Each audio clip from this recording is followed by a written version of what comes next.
El Compendio del Catecismo, con el Padre Antonio López.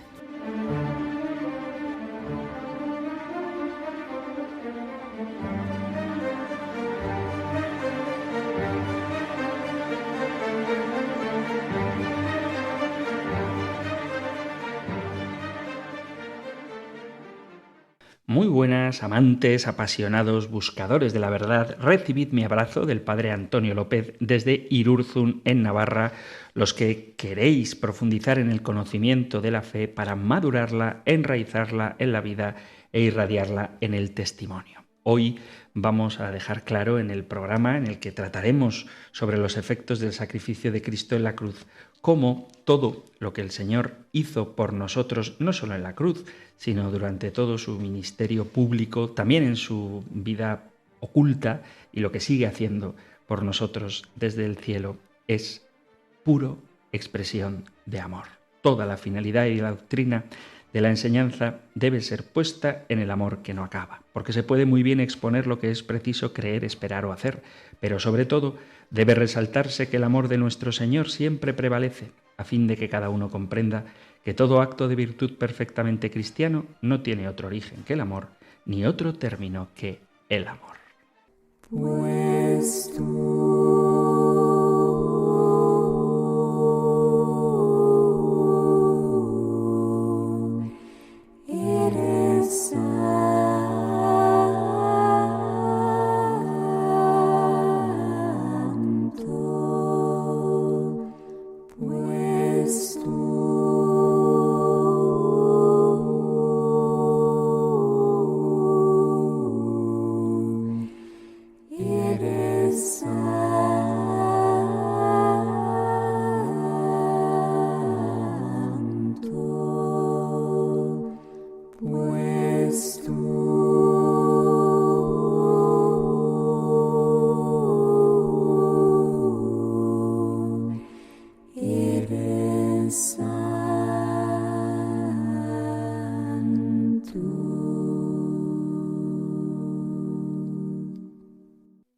Señor, que no me acostumbre a verte crucificado y traspasado en la cruz.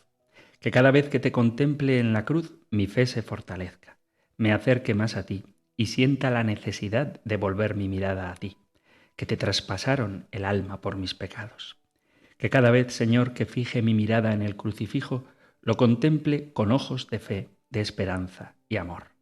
Que sienta que no es sólo una imagen en la que estás tú, sino una realidad viva de fe, esperanza y salvación.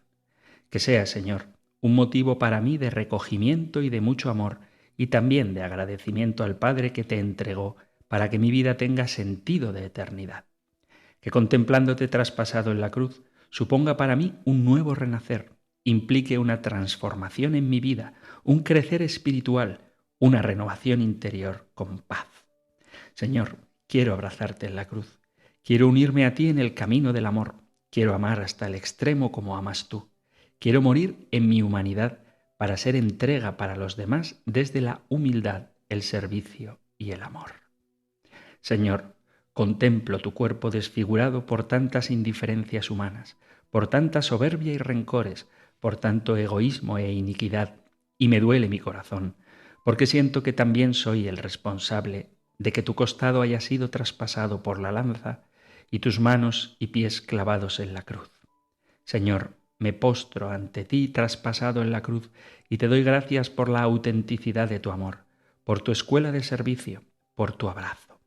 Señor, que mi contemplación de la cruz sea un reencuentro cotidiano con el amor del Dios crucificado. Que no me olvide cada día de abrazar con amor tu cruz para ser transmisor del amor y esperanza a los demás desde la escuela de la cruz. Pues tú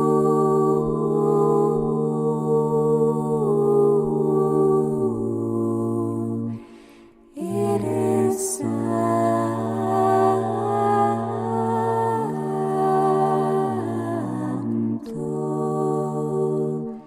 pues tú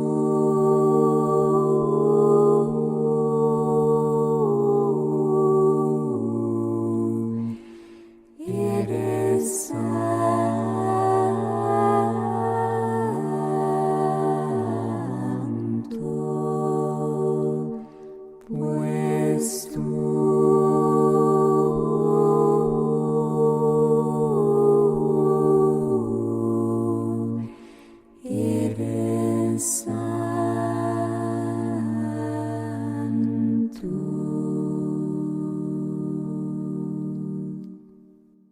Vamos a continuar hoy con la pregunta 122 que veíamos también en el programa anterior, porque en él me limité a mencionar algunas de las aproximaciones teológicas a la cruz de Cristo que quizá no deban tacharse como heréticas, pero desde luego que sí son incompletas o parciales, cuando no directamente heréticas en algunas de sus ramas.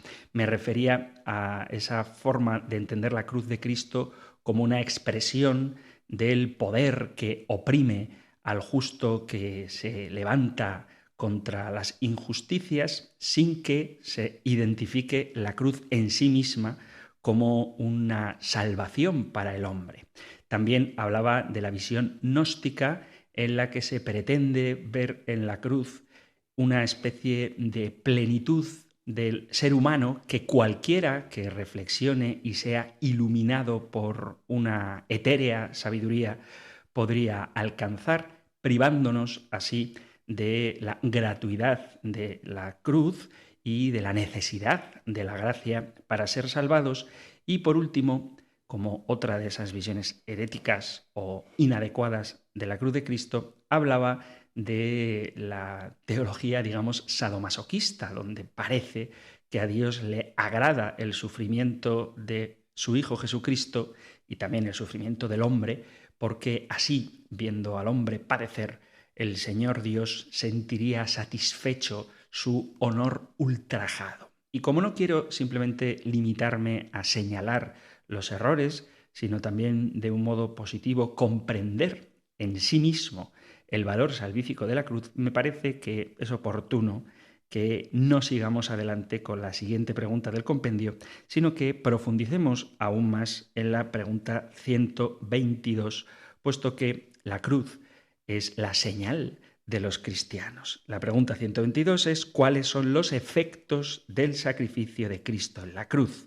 Jesús ofreció libremente su vida en sacrificio expiatorio, es decir, ha reparado nuestras culpas con la plena obediencia de su amor hasta la muerte. Este amor hasta el extremo del Hijo de Dios reconcilia a la humanidad entera con el Padre. El sacrificio pascual de Cristo rescata, por tanto, a los hombres de modo único, perfecto y definitivo, y les abre a la comunión con Dios. Esta es la pregunta 122 que veíamos en el programa anterior y con la que vamos a continuar hoy. Hay algo que repito todos los días cuando iniciamos el programa, y es que estamos aquí por amor. No voy a repetir ahora este punto 25 del Catecismo Mayor, que es el que cito antes de la invocación al Espíritu Santo que hacemos cada día, pero sí que hay que volver a subrayar esto, que la cruz es el clímax, el punto más alto del amor de Cristo por Dios y por los seres humanos. La forma más satisfactoria, más adecuada para superar las visiones erradas sobre la cruz de Cristo y recuperar el valor salvífico de la cruz es fundamentalmente basarnos en algunas de las palabras que explican la teología que Jesús tenía sobre su entrega y su destino cruento, sin por ello tener que restar gravedad a las circunstancias históricas de su muerte. De hecho, tener presente estas circunstancias históricas de la muerte de Jesús es importante para eliminar de nuestra cabeza esa idea del Dios sadomasoquista. Ahora bien, mirando la pasión de Jesús, no solo comprenderemos que Él fue asesinado porque suponía ciertamente un peligro para el statu quo político y religioso debido al tipo de mesianismo que Él predicaba y representaba, sino que su pasión y cruz nos muestran hasta dónde llega el amor salvífico de Dios a cada ser humano. Podría decirse que la crucifixión de Cristo no es fruto solamente de la hostilidad que causó entre los poderosos de su tiempo, sino también fruto de su amor gratuito hasta el extremo, o lo que es lo mismo, en la cruz encontramos la concentración del amor de Dios al hombre a través de Cristo. Al inicio del capítulo 13 del Evangelio de San Juan se pone perfectamente de manifiesto esta intención de Jesús. Habiendo amado a los suyos que estaban en el mundo, los amó hasta el extremo. Y esta expresión, hasta el extremo, puede leerse de dos formas complementarias. En primer lugar, puede entenderse en sentido extensivo, como la meta de un itinerario, como final de un proceso. En este sentido, el amor hasta el extremo de Cristo significa perseverancia y coherencia con lo que de hecho ya ha estado realizando durante toda su vida. Cristo ha amado al final como lo hizo durante el camino. Y en segundo lugar, podemos entender este hasta el extremo en sentido intensivo, es decir, como profundización, como manifestación mayor de su amor a sus discípulos. Por lo tanto, desde el inicio del capítulo 13 de San Juan, llegamos a la conclusión de que la pasión y muerte de Cristo, extremo final de su vida, conllevan tanto una continuidad coherente con el amor que ha manifestado durante toda su vida terrena, como una intensificación en la donación amorosa hacia el mundo. Teniendo presentes estas dos vertientes del significado del amor hasta el extremo de Jesús en su pasión y cruz, vamos a tratar de probar cómo, por un lado, la actitud de Jesús ante su muerte supone un persistir en el amor que ha entregado ya anteriormente durante su ministerio público, y por otro lado, constataremos cómo su entrega en la cruz supone una revelación inaudita de las posibilidades del amor. El Sermón de la Montaña es una síntesis del amor que Jesús vive y predica para con los demás y ante el Padre. La misma actitud expuesta ahí es la que se manifiesta en su pasión y su cruz. Responder al mal con bien, perdonar a quienes nos ofenden, rezar por los que nos persiguen y amar a los enemigos. Preocuparse únicamente por la justicia de Dios. A fin de cuentas, vivir pacíficamente ante las injusticias sufridas sin dejar de desafiar la humillación recibida, confiar en Dios sin esperar el aplauso ajeno y desvivirse por los demás gratuitamente. La vida de Jesús consistió, tal como lo relatan los evangelios, en recuperar en nombre de Dios la dignidad de los despreciados, en amar gratuitamente y en establecer con su propia existencia una dinámica que revierte a través del perdón la cadena de violencia presente en el mundo. Si recordamos algunas palabras de la Pasión, resonará en nosotros lo que Jesús ha vivido y proclamado desde su predicación hasta su final. Jesús rechaza responder con violencia cuando le arrestan y en esa misma clave condena a uno de sus discípulos, que San Juan que San Juan Evangelista identificará con Pedro, condenará, digo, a quien pretende utilizar la violencia derramando sangre. Me refiero a cuando le cortan la oreja al criado del sumo sacerdote. Jesús muere confiándose en las manos del Padre, a pesar de que éste no lo libra de su cruento destino después de pedírselo. Padre, si quieres, aparta de mí este cáliz, y sintiendo un desgarrador abandono en sus momentos de agonía. Como había hecho y enseñado durante su vida, Jesús muere perdonando a quienes son responsables de su condena capital y le humillan en su agonía. Hay ciertamente conexiones entre la predicación del Sermón de la Montaña y algunos detalles relatados por el Evangelio de San Mateo en la Pasión. De este modo, recordando la exhortación de Jesús sobre la bofetada recibida, la túnica y el manto y la obligación para acompañar a caminar, podemos ver cómo ante el sumo sacerdote Jesús es abofeteado. Más tarde, antes de ser clavado en la cruz, es desnudado y los soldados se reparten su ropa. Poco antes, Simón de Cirene es obligado a llevar la cruz. El verbo que se utiliza es un servicio obligatorio que aparece por segunda y última vez en el Nuevo Testamento. ¿Son coincidencias? Yo creo que más bien es una forma sutil en que el evangelista San Mateo nos presenta a Cristo sufriendo las mismas situaciones de humillación desde la que los pobres son llamados a actuar según el Sermón de la Montaña. La liberación o redención que se produce en el Calvario consiste fundamentalmente en la superación del esquema de la ley y está en clara continuidad con el misterio evangélico de Jesús. La noción de esquema de la ley podría sintetizarse así. A los buenos les va bien y a los malos les va mal. O, de forma más religiosa, Dios premia al justo y castiga al impío. Es la teología retribucionista del Deuteronomio y que en el libro de Job se pone en cuestión. La permanencia en dicha dinámica consiste en vivir suponiendo que a toda acción le corresponde una recompensa en la misma medida. Además, esta dinámica representaría perfectamente el pecado fundamental de la humanidad. Así, contando con esta situación de la humanidad, Dios, en la cruz de Cristo, ha reconciliado al mundo consigo, liberándonos del esquema de la ley. Esto de que Cristo ha reconciliado al mundo consigo lo dice San Pablo en la segunda carta a Corintios, capítulo 5, versículo 19. ¿En qué sentido Cristo en la cruz nos ha liberado del esquema de la ley? Está en la línea de lo que ya hemos hablado. Cristo ha vivido y predicado la liberación del esquema de la ley en su vida pública. Él mismo ha dicho, Sermón de la Montaña, capítulo 5 de San Mateo, versículo 45, que Dios hace salir su sol sobre buenos y malos y que manda la lluvia a justos y a pecadores, que sus discípulos se deben caracterizar por una existencia basada en la gratuidad y el perdón, es decir, que han de buscar la justicia en la misericordia, en vez de configurarla desde la lógica humana de la correspondencia retributiva.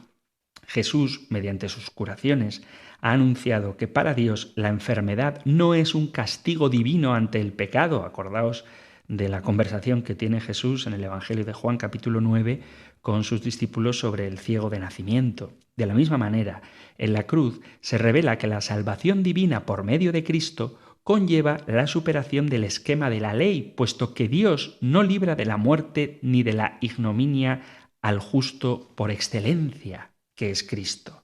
En la cruz, ni Dios salva al justo ni castiga a los malvados. Al contrario, Jesús muere mientras que sus verdugos viven y son perdonados, o por lo menos se les ofrece el perdón.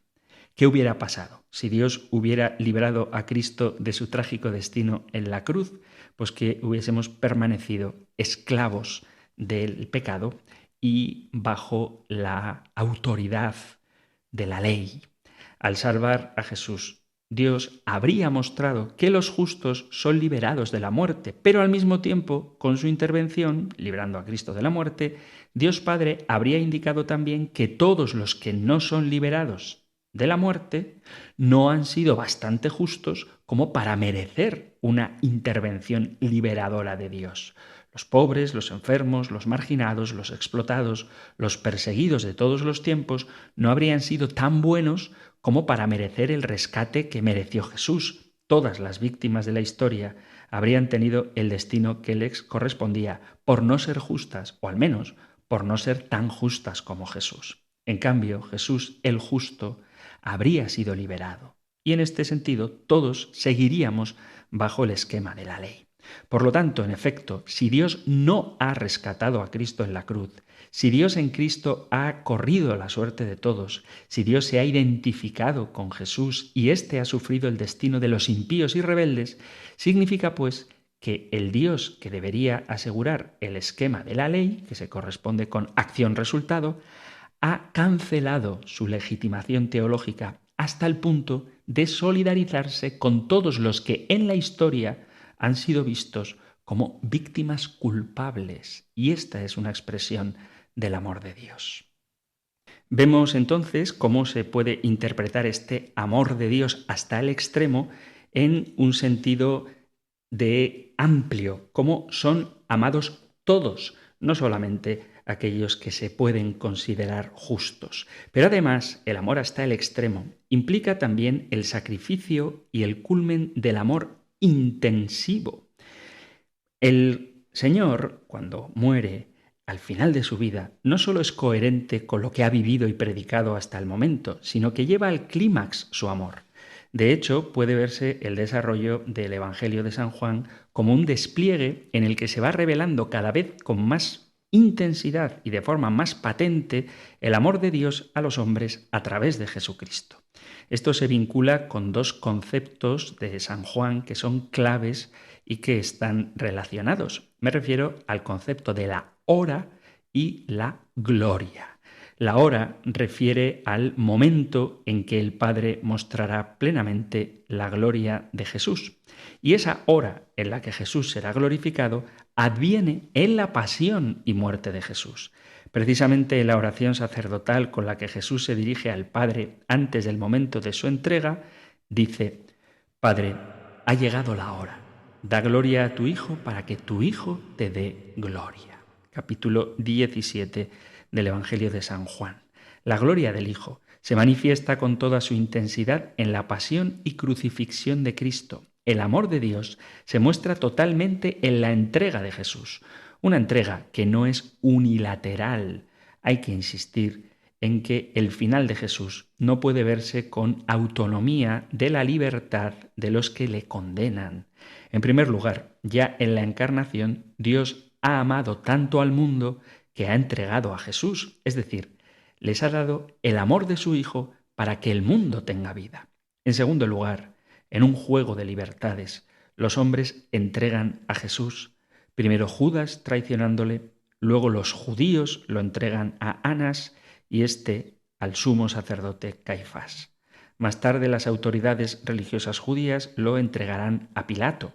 Pilato, en un primer momento, lo entregará para que lo azoten y finalmente lo entregó para que fuera crucificado.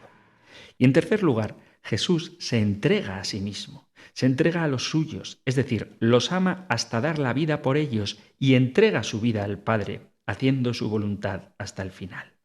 Así, en el momento de la muerte de Jesús, San Juan recoge las palabras que salen de los labios de nuestro Señor: todo se ha cumplido.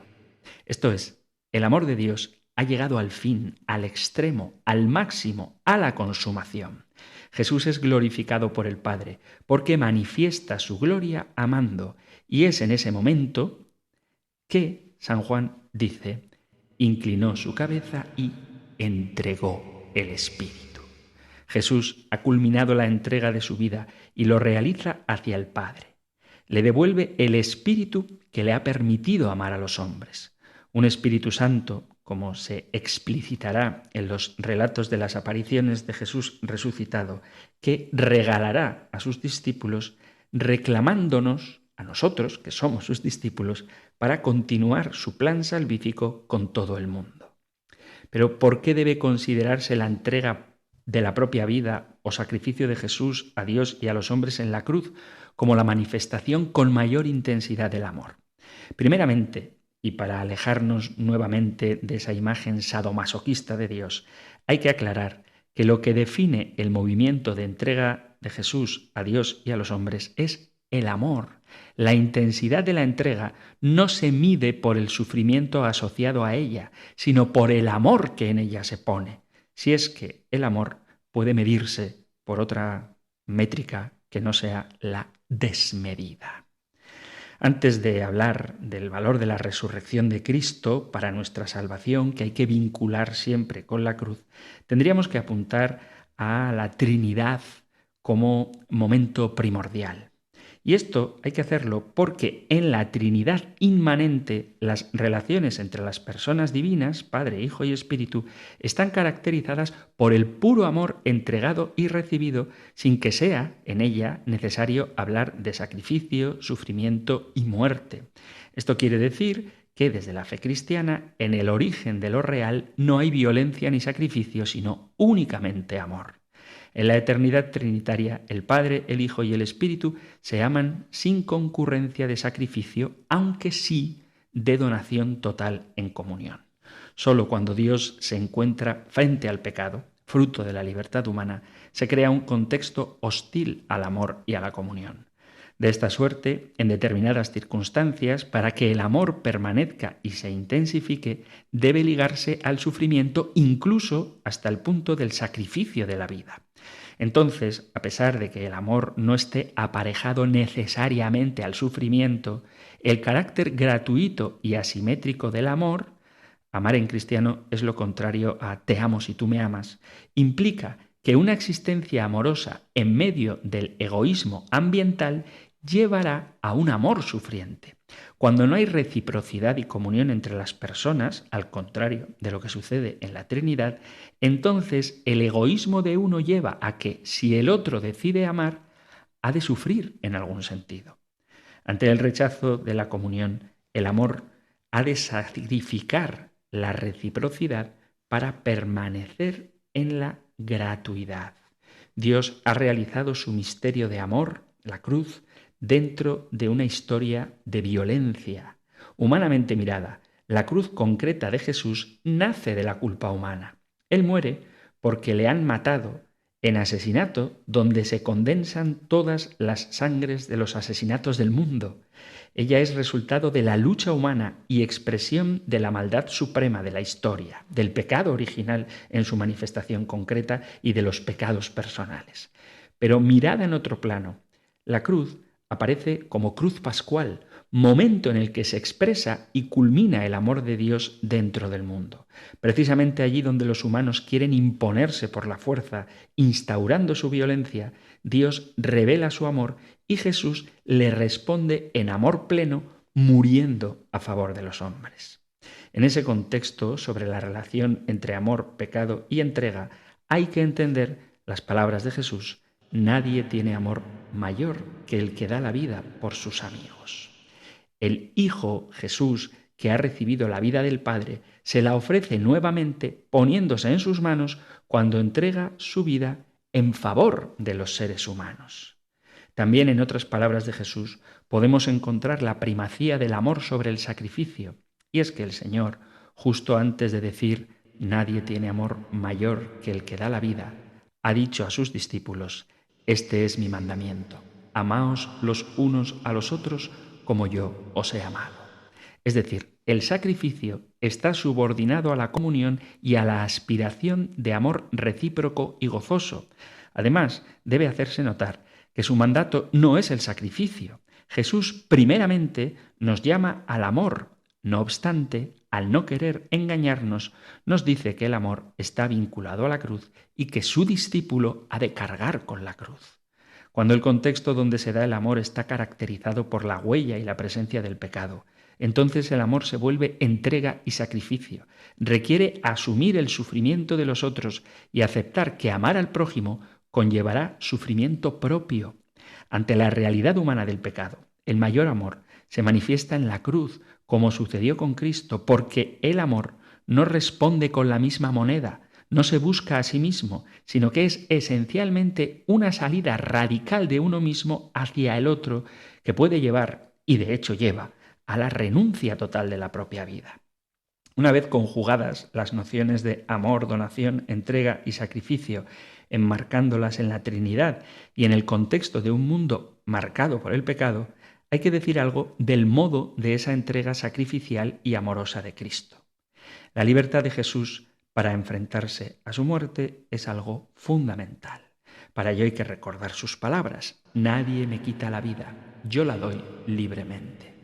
Aunque ya he comentado que los condicionantes históricos de la condena de Jesús son fundamentales para no caer en una interpretación de un Dios sanguinario y cruel, lo cierto es que Jesús no se ve abocado a la cruz sin que Él conceda en su voluntad ir a ella.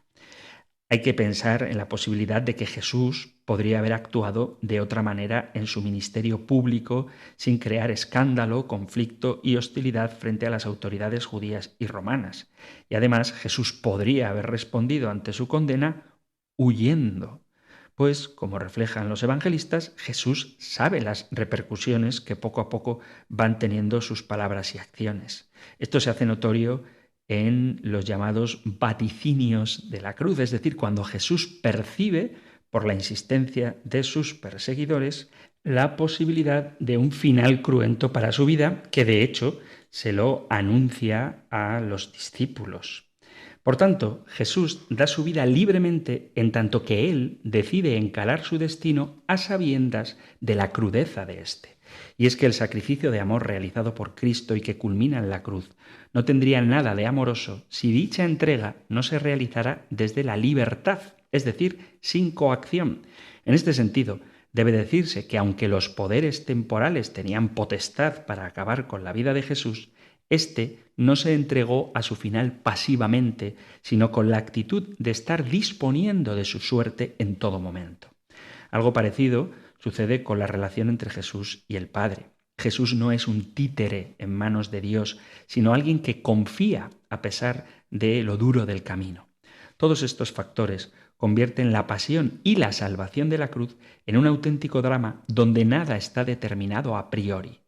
Sirva esto para insistir en la voluntariedad de Jesús ante su destino, pero en ningún caso para dar validez a una salvación de Cristo fuera de la cruz y fuera de su respuesta amorosa ante la violencia. ¿No hubiera sido preferible que las cosas fueran de otro modo? ¿No sería más divino un amor de donación sin entrega de sí mismo? ¿No sería preferible un Dios triunfal y no crucificado? ¿A cuántos les gustaría? No se puede responder en teoría diciendo lo que Dios pudiera haber sido. Lo único que podemos decir es que este Dios de donación mutua y entrega de vida es nuestro Dios divino, el que se expresa y realiza humanamente desde la conflictividad, incluso la violencia de este mundo, en la cruz de Jesucristo.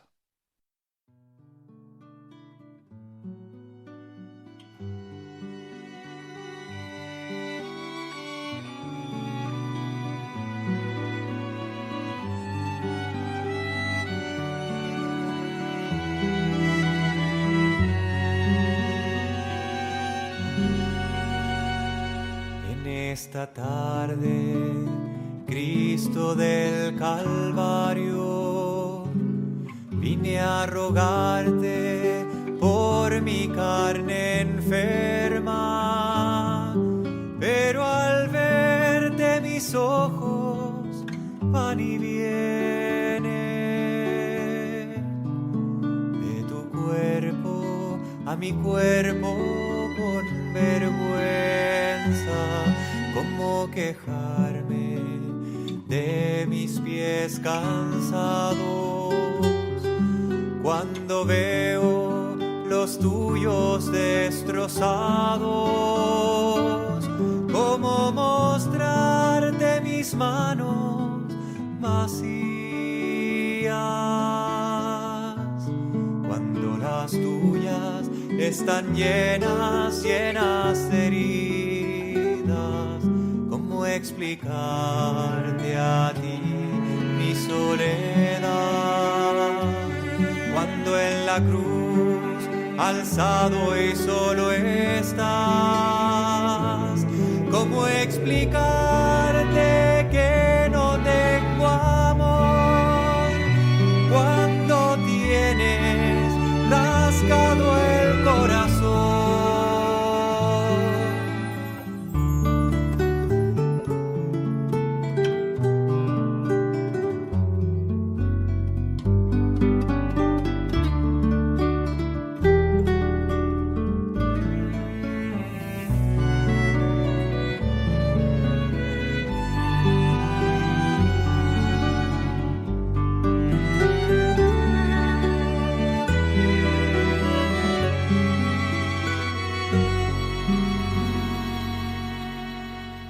Ahora ya no me acuerdo de nada. Huyeron de mí todas mis dolencias. El ímpetu del ruego que traía se me ahoga en la boca pedigüeña y solo no pedirte nada, estar aquí junto a tu imagen muerta, ir aprendiendo que el dolor es solo la llave santa de tu santa puerta, ir aprendiendo que el dolor es solo la llave santa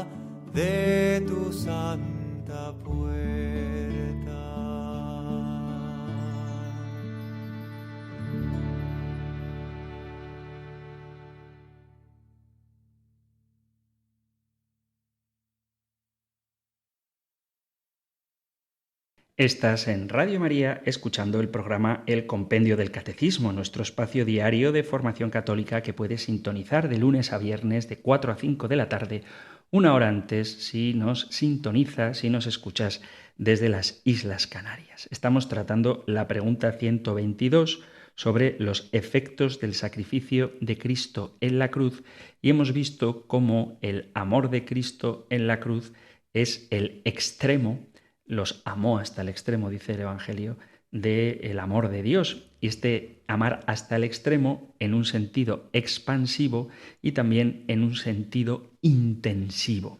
Quisiera ahora seguir con este tema que me parece precioso, vinculando la muerte sacrificial de Cristo y su resurrección.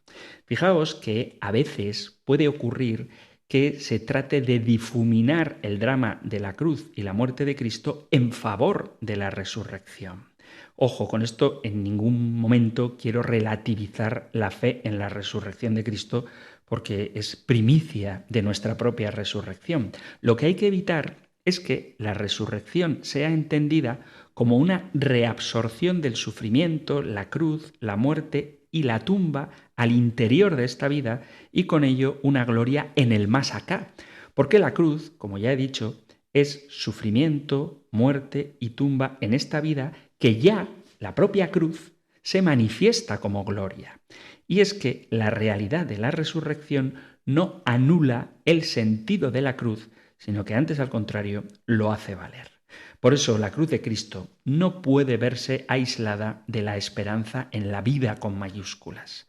Por lo tanto, hay que ver cómo la consideración de la cruz, en tanto que centro del amor salvífico de Dios a los hombres, está inexcusablemente unida a la esperanza en la vida eterna y a la fe en la realidad de la resurrección, visto esto como un acontecimiento gratuito, y ello porque a pesar del drama de la pasión y la cruz, Jesús mantiene la esperanza y porque los mismos textos del Evangelio explicitan sin ninguna duda la unidad entre la redención de Cristo en la cruz y su real resurrección. Fijémonos en algunos textos del Nuevo Testamento para indagar en qué consiste teológicamente la relación entre cruz y resurrección y qué significación salvífica otorga tal relación a la comprensión redentora de la cruz. En un primer momento veremos algunas de las últimas palabras de Jesús antes de morir. Se trata de unas frases que pueden leerse como esperanza en que la muerte, la soledad y la oscuridad no tienen la última palabra, y ello a pesar de que están ciertamente envueltas en la tenebrosidad del sufrimiento de esos instantes. Esas frases hablan de una confianza dramática de Jesús. Dicho de otro modo, muestran su esperanza en la resurrección sin difuminar la cruel experiencia de dolor ante la tortura y la muerte. Especialmente esto se nota en la oración de Jesús en el capítulo 15 de San Marcos. También veremos otros textos que apuntan a la relación entre la crucifixión y la resurrección de Cristo, pero sin obsesionarse con la cruz, obviando la resurrección, ni señalar la realidad escatológica de la resurrección, relativizando la realidad de la cruz. Existe un acuerdo en considerar ipsísima verba Iesu, es decir, palabras que Jesús citó literalmente, la oración del Señor en San Marcos capítulo 15 y Mateo capítulo 27, que es una cita del Salmo 22. Dios mío, ¿por qué me has abandonado? Puede resultar curioso que los dos evangelistas reproduzcan primero en arameo las palabras Elí, Elí, lama sabactani, y luego en griego. Parece que a los que presenciaron la agonía de Jesús les marcaron profundamente estas palabras. Para alguien que lea con atención los 4 evangelios, no le pasará por alto el contraste con la expresión final de Jesús en Lucas capítulo 23. Padre, a tus manos encomiendo mi espíritu, donde se subraya sin cortapisa la confianza de Jesús en el Padre, y en el Evangelio de San Juan todo está cumplido, donde se evidencia su serenidad a la hora final de su glorificación. En ambas citas no hay atisbo de duda, angustia, miedo y fragilidad. Sin pretender negar la vigencia de la teología expresada en la muerte de Jesús en el Evangelio de San Juan, en lo que sigue veremos que la confianza y esperanza reflejadas en Lucas no están lejos de lo que dicen Marco y Mateo. Si bien en San Marcos se hace mucho más presente la crudeza de la soledad y el abandono de Cristo en la cruz, que simboliza mucho mejor una soteriología de la cruz con la que no se cae en esa mentalidad gnóstica de la que hablaba en el programa anterior. Dios mío, ¿por qué me has abandonado? Indica ciertamente sufrimiento, perplejidad, pero a la vez esperanza y amor. Un teólogo protestante escribió: no podemos saber si Jesús encontró un sentido en su muerte, ni cómo lo encontró en caso de que así fuera. Tampoco puede desecharse la posibilidad de que se derrumbara. Esto dice él. Pero no podemos caer en la tentación de reducir el sentido de la muerte de Jesús a lo psicológico. En Marcos capítulo 15 se nos muestra lo esencial de la teología de la cruz, que es la relación de Jesús con Dios Padre. Y atendiendo al cómo de la relación de Jesús-Dios en tales palabras, no podemos afirmar que se trate de un derrumbamiento o desesperación de Jesús ante su muerte. Que Jesús sintiera en sus propias carnes el abandono de Dios no significa que perdiera la esperanza. Las palabras de Jesús, tomadas del Salmo 22, nos hablan de la teología de Dios del propio Jesús, es decir, de quién es Dios para Jesús. En la agonía de Jesús, en San Marcos capítulo 15, puede verse el final de un camino que comienza con la experiencia del Dios entrañable, caracterizada por la íntima cercanía con Él, hasta el punto de que Jesús se suele dirigir a Dios como Padre o mi Padre, y que termina en una misteriosa extrañeza divina. En los últimos momentos, Dios, a los ojos de Jesús, es experimentado como totalmente otro, como radicalmente distante, aunque sin necesidad de afirmar, como espero demostrar, que Jesús pierda una cercanía y confianza con Dios en ese momento. Podemos pensar entonces que el mismo Jesús que había rezado y hablado con Dios como Padre entrañable, que no deja que nadie se pierda y al que se atreve a llamar Abba, incluso en la angustia de Getsemaní, ahora no se atreve a evocarle más que como Dios mío, que repite por 2 veces y que acompaña de ¿por qué me has abandonado? Pero, ¿por qué no hay que leer las palabras de Jesús como una pérdida de fe o un acto de claudicación? En primer lugar, es difícil imaginar a alguien sin fe dirigiendo a Dios una oración así, más si cabe cuando está citando un salmo. Alguien sin fe se lamenta por lo desgraciada que es su vida, porque todos se han cebado con él, porque él no es merecedor de lo que le está pasando, pero no dice Dios mío, ¿por qué me has abandonado? La oración ciertamente tiene algo de lamento, pero tal vez sea la constatación de que Jesús experimenta la infinita distancia de aquel a quien ha entregado su vida y al que ha obedecido hasta el final, porque está cargando con las consecuencias del pecado del hombre que aleja al ser humano del amor del Padre. Sin embargo, aunque el vocativo de Jesús hacia Dios cambia de Padre a Dios, lo que implica una mayor distancia, un camino de experiencia de extrañeza a extrañeza, comprobamos que Jesús no dice simplemente Dios, sino Dios mío, en lo que podemos encontrar ya no una mera extrañeza, sino una extrañeza entrañable, una distancia confiada. Por otro lado, esta oración de Jesús en la cruz refleja la situación del hombre ante Dios. Con dicha expresión y situación existencial, Jesús se une a todos los que se sienten abandonados por Dios, a todos los que padeciendo momentos en los que buscan una palabra de Dios, tan solo encuentran su silencio. Algunos teólogos incluso apuestan por ver en este grito la solidaridad de Jesús con los que se hallan inmersos en la desesperación, en el sinsentido o en el nihilismo, como un grito, por tanto, de angustia solidaria con los desesperados y no tanto de una desesperación personal del Señor. Los cristianos confesamos que Jesús es la encarnación de Dios, por lo que el abandono del Padre a Jesús en la cruz significa que Dios ha compartido toda la finitud humana, incluso el atroz silencio de Dios ante el sufrimiento y la injusticia. Pero sobre todo, la experiencia del abandono de Dios en la cruz de Jesús habla de la situación de Dios ante el hombre, esto es, de la salvación divina para nosotros. De este modo, la salvación no tiene que ver con una liberación de la cruz y el sufrimiento. Que Jesús, el Hijo de Dios, se sienta abandonado por Dios en la cruz implica que no es propio del Dios cristiano quitarnos el sufrimiento aunque no lo desee para nosotros. Como ya he comentado, si Dios hubiera liberado a Jesús de la cruz, seguiríamos presos del esquema de la ley, seguiríamos pensando que al justo le va bien y al pecador le va mal, y por lo tanto que los pobres, los marginados y los fracasados son gentes castigada por Dios. Que Jesús muera en la cruz sintiéndose abandonado por Dios, aunque con amor y confianza, Dios mío, significa que nadie, por muy lejos de Dios que se sienta, está alejado de su mano, de su mirada, pues Cristo se ha identificado con él. Con la muerte de Jesús, Dios nos libera del esquema de la ley. El inocente por excelencia corre la misma suerte que los malvados y que todo hombre.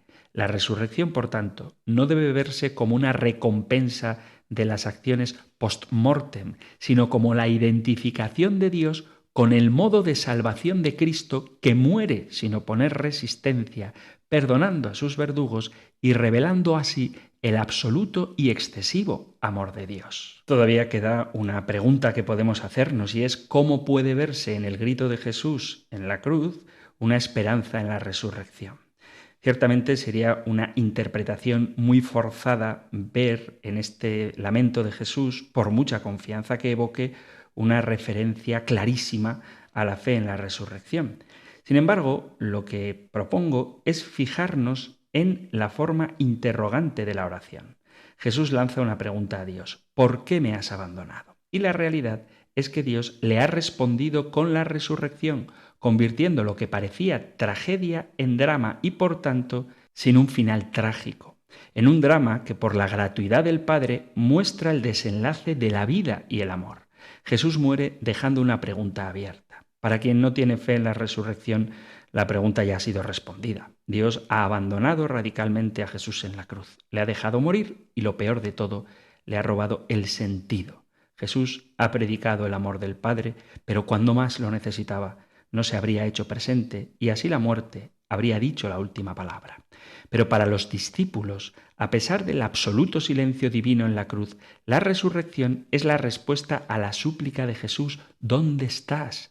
Y es como si el Padre le respondiera resucitándole: estaba acompañándote silenciosamente. En pocas palabras, Jesús se siente abandonado por Dios y le lanza una pregunta por el abandono. El que pregunta es respetuoso, no cierra el asunto, pues la forma de oración en interrogación significa cierta expectativa. La respuesta está tras la muerte y es el amor con mayúsculas y la vida con mayúsculas. No obstante, si junto a la confianza dramática que Jesús expresa rezando las palabras del Salmo 22, atendemos a sus últimas palabras referidas en la globalidad de los evangelios, entonces podemos decir que la esperanza del propio Jesús en la resurrección se hace extensible a los que le rodean. El cumplimiento de la hora de su muerte es un cumplimiento mesiánico que, llegando a la cima de su amor divino a los hombres, se convierte en promesa. Él, como Mesías, vendrá a poner en crisis el mundo para establecer definitivamente su reino de paz que nos ha sido dado como una prenda en su sangre crucificada.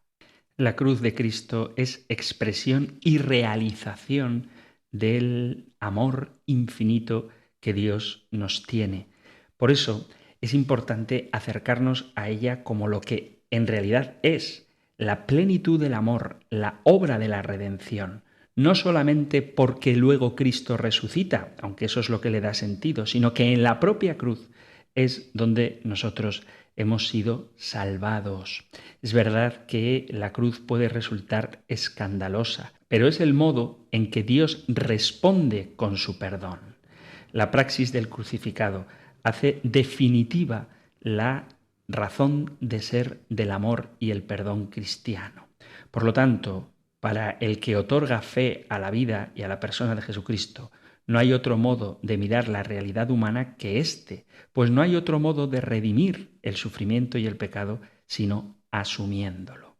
Por eso hemos visto cómo el Nuevo Testamento nos dice que Dios nos salva a través del sacrificio de Cristo en la cruz, justamente por ser este un acontecimiento de amor y perdón radicales en gratuidad e incondicionalidad, y que para ser atendido debe contextualizarse en el conjunto de la existencia histórica de Jesús, en su final cruento que debemos ubicar dentro de las circunstancias históricas que le llevaron a la cruz y considerando su relación con el Padre. Cristo muestra la coherencia de toda su vida amorosa con los hombres, que le sigue caracterizando hasta el último suspiro. Así Jesús nos revela y nos da un amor que viene del seno trinitario, pero que se intensifica ante la hostilidad que suscita su mensaje y su identidad como Mesías e Hijo de Dios. De tal forma, con este entronque trinitario, puede decirse que Cristo nos saca de la violencia, porque sabiéndose recibido enteramente del Padre, a Él vuelve. Es decir, que hay una realidad más intensa que la violencia, el amor, la comunión, que en su existencia terrena y llevada al extremo en la cruz, se expresa como perdón, por decirlo de algún modo. El amor de Cristo crucificado es el punto álgido de la manifestación de la intimidad de Dios.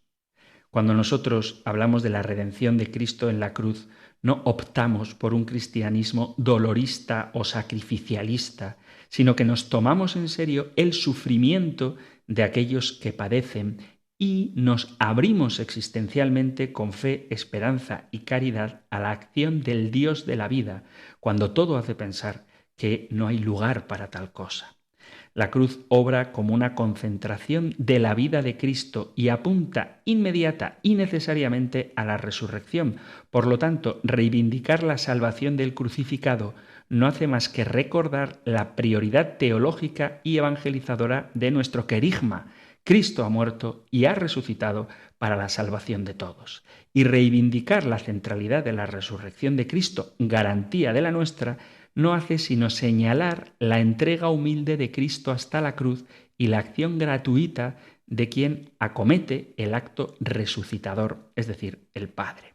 El crucificado, glorificado junto al Padre, sigue presente entre nosotros en virtud del Espíritu que Él mismo envió y continúa transmitiéndonos. Es el Espíritu Santo el que nos hace partícipes del amor que vence la violencia, el pecado y la muerte. Es el Espíritu el que nos introduce en la comunión con Cristo y en su misma dinámica de donación y perdón, porque si bien el acontecimiento redentor del Hijo ya es de por sí salvífico para nosotros, el Dios paciente queda a la espera de que cada persona, cada iglesia, cada comunidad responda en virtud del Espíritu con su propia existencia y con su propio cuerpo, haciendo presente así en nuestro mundo el cuerpo entregado de Cristo. Dejamos aquí ya la pregunta 122 del compendio del Catecismo, a la que hemos dedicado 2 programas y continuaremos todavía hablando de la cruz, pero no ya de la cruz de Cristo, sino de la cruz de los discípulos de Cristo, aunque en realidad no se trata de 2 cruces diferentes, sino de asociarnos nosotros a la obra redentora de Cristo obrada en la cruz. Pero bueno, como digo, eso será para el próximo programa. Antes de despedirme, os quiero recordar que podéis participar en este espacio a través del correo electrónico compendio@radiomaria.es o del número de teléfono para WhatsApp 668-594-383, donde podéis dejar vuestros comentarios, preguntas, sugerencias, testimonios, discrepancias, cualquier cosa que queráis compartir. Correo electrónico compendio@radiomaria.es o número de teléfono para WhatsApp 668-594-383. Terminamos ahora recibiendo la bendición del Señor. El Señor te bendiga y te guarde, el Señor ilumine su rostro sobre ti y te conceda su favor, el Señor te muestre su rostro y te conceda la paz. Pidiendo a Dios Padre la plenitud del Espíritu Santo y de la mano de María, Madre del Hijo, os emplazo hasta un nuevo programa del Compendio del Catecismo. Muchísimas gracias, un fuerte abrazo y que Dios os bendiga.